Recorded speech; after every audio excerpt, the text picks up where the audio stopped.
Hozir yangi tug'ilgan chaqaloqlarga uyga 2-3 kuni javob berilyapti va yosh onalar bolani sarg'ayishiga uy sharoitida bee'tibor bo'lib qolishyapti.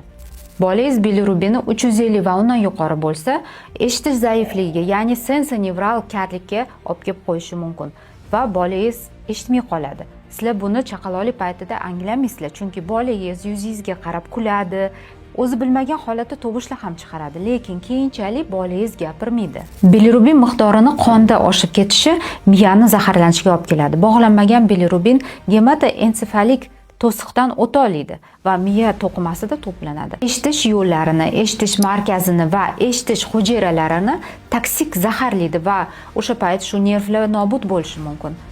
Va o'lgan nerv o'rniga hech qachon yangi nerv o'sib chiqmaydi. Shuning uchun sensornevral eshitish zaifligini davosi yo'q. Faqatgina koxlear implantatsiya operatsiyasi bunga yordam beradi. Bu muammolarni oldini olish uchun yangi tug'ilgan chaqaloqlarda vaqtida bilirubin darajasini aniqlash va davolash maqsadida fototerapiyani qo'llash zarur hisoblanadi.